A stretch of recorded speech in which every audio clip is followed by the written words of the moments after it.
O Alerj Entrevista está de volta conversando hoje com o deputado Márcio Gualberto. Deputado, no bloco anterior nós falávamos sobre a necessidade de dar melhores condições para os agentes da segurança pública do nosso estado. E o senhor é membro da Comissão de Segurança aqui da Alerj e um dos temas que estão sendo discutidos na comissão diz respeito à expulsão de alguns policiais das corporações e a comissão está pedindo a revisão de alguns desses processos. Por quê?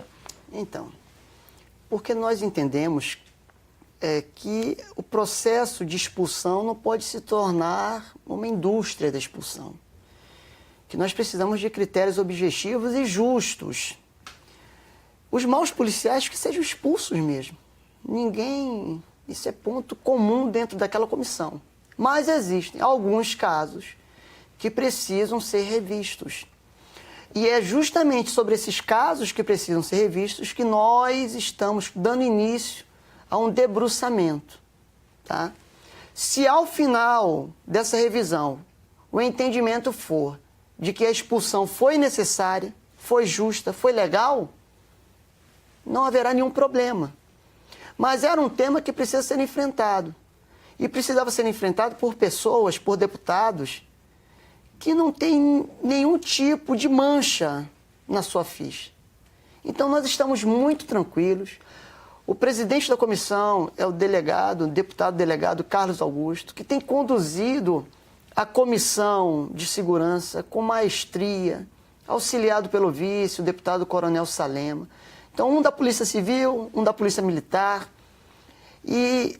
assim, ajudados por todos os outros membros, né, inclusive eu, eles estão enfrentando temas que são considerados polêmicos, mas que precisam ser tratados. O parlamento é para isso. O parlamento não pode ter medo de tratar de nenhum tema, por mais polêmico que seja.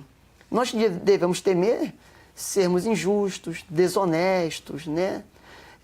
Ter um péssimo caráter. Isso sim nós devemos temer. Mas tratar desses temas, em hipótese alguma. E é isso que nós estamos fazendo. Há indícios de que algumas dessas expulsões possam ter sido arbitrárias, decididas sem atender, por exemplo, a critérios de ampla defesa dos acusados? Isso, tem indícios.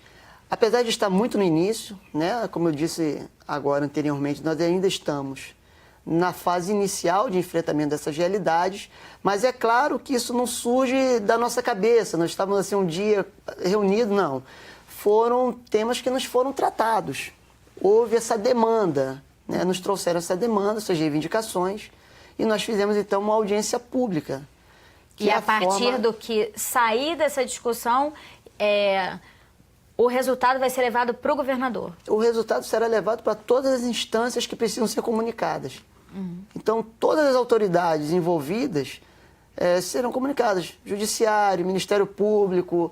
Caso essa pessoa esteja sendo atendida, a Defensoria Pública, OAB, enfim, todos serão comunicados para que, né, não tenha nenhum tipo de ilegalidade ou de imoralidade também.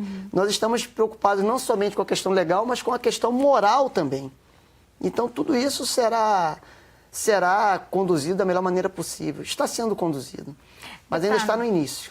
Uma outra proposta do senhor que está sendo discutida aqui na casa fala da questão das carteirinhas dos estudantes que permitem, né, a meia entrada desses alunos em teatros, shows, a lei da meia entrada. Pela lei que está em vigor agora, esses estudantes podem conseguir a carteirinha junto à instituição de ensino, que é aquela carteirinha básica ou um documento da instituição atestando que ele realmente está matriculado regularmente, ou algum documento e uma carteirinha de alguma associação de estudantes, né, como a UBS, a UNE. E o senhor, junto com a deputada Alana Passos e o deputado Anderson Moraes, tem um projeto para que não seja mais necessário esse documento dessas associações e bastaria, a partir de então, só o documento da escola, da instituição de ensino. De que maneira isso melhora esse processo, essa rotina, esse dia a dia dos estudantes? É porque, veja, a finalidade é facilitar a vida do estudante. Toda vez que nós temos intermediários, o processo fica mais custoso, e muito mais burocrático. Bom, se a carteirinha é para facilitar a vida do estudante, para que intermediários? O estudante, por si mesmo, ainda tem como comprovar que ele está devidamente e regularmente matriculado numa escola. Então, por si mesmo, ele vai e dá entrada nesse documento que facilita que ele acesse teatros, cinemas, pagando um valor reduzido. Então, é isso. A nossa intenção é facilitar. Mas então essas associações, essas uniões de estudantes não poderiam mais emitir esses documentos? Eu acho que até poderiam emitir, mas aí ficaria facultado ao aluno, como que eu poderia falar? Ficaria facultado ao aluno ele solicitar a essas entidades ou não, para que ele obtivesse essa carteirinha de meia entrada. Então, seria mais uma saída, mais uma oportunidade que o estudante teria de optar por aquilo que ele quer.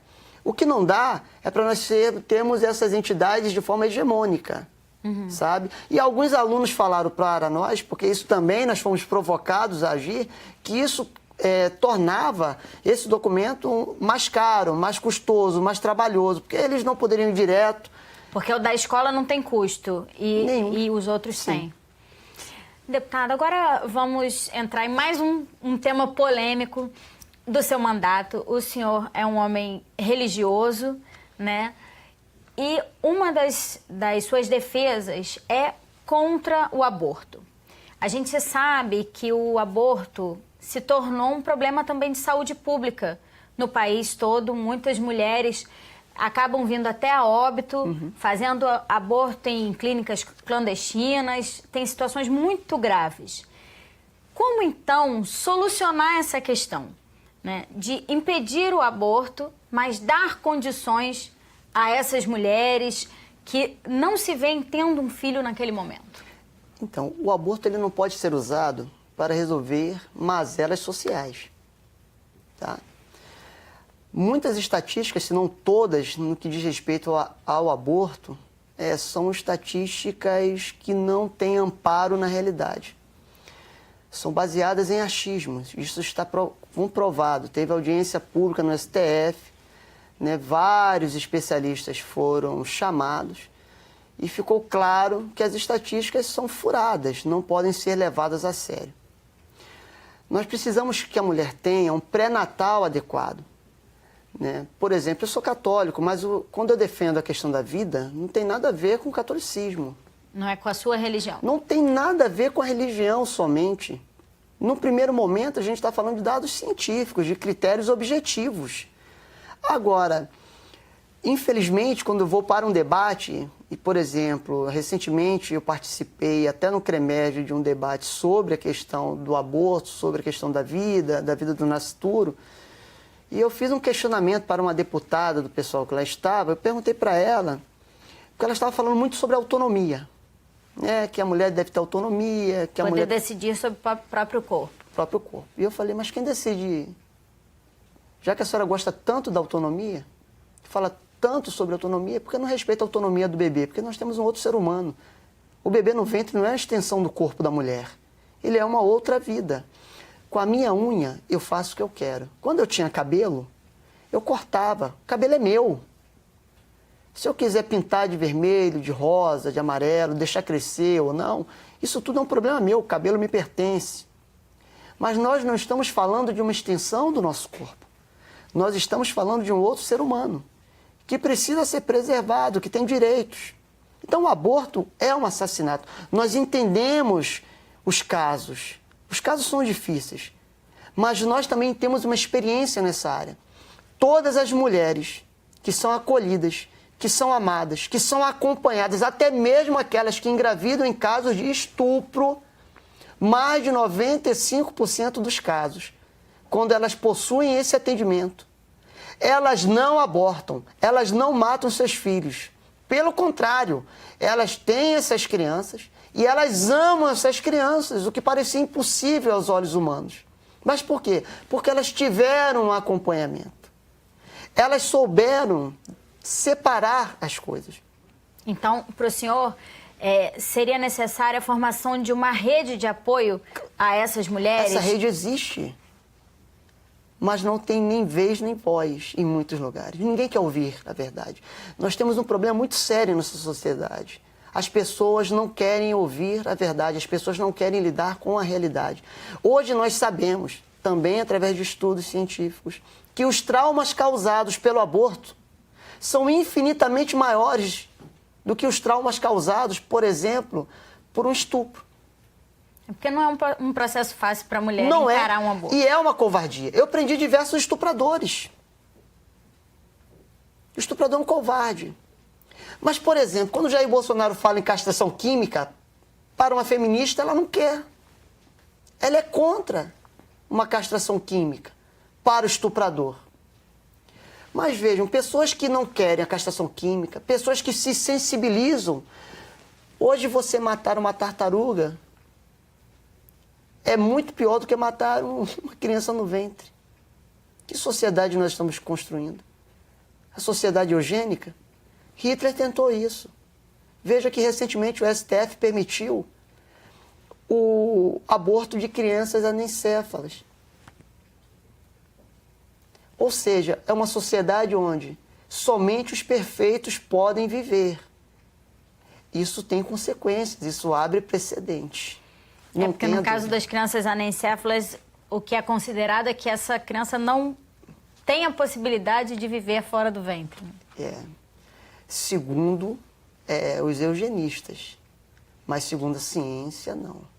Essas crianças, elas vivem durante um período, mas são seres humanos, né? Porque se a gente começar a querer decidir, como foi tentado no passado, quem deve viver ou quem não deve, isso foi tentado pelos eugenistas, foi tentado por Hitler e por várias outras pessoas.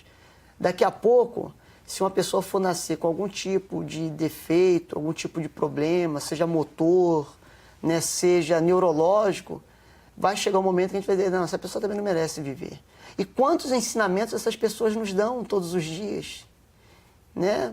Por que elas não têm esse direito? Daqui a pouco vão dizer que uma pessoa, uma criança vai nascer cega. Não tem direito de nascer. Então, isso é um erro. A gente caminha para um poço sem fundo se continuar defendendo o aborto. O aborto é um assassinato. Nós compreendemos. Torno a repetir, é muito importante que isso fique claro. Até em casos de estupro. Não há pena de morte para o estuprador? Não. Mas tem pena de morte para a criança. Então, enfim, me parece uma grande injustiça. E de fato é. A gente tem que resolver esses problemas de outras maneiras. Por exemplo, por que não um projeto? Eu peguei muitos casos que se a mulher tivesse, pelo menos, com uma arma de baixa letalidade, não teria sido estuprada. Porque estuprador é covarde. Se a mulher tiver como se defender, ele não a violenta. Ataquem quem está em defesa, né? Ele gosta de atacar quem está indefeso.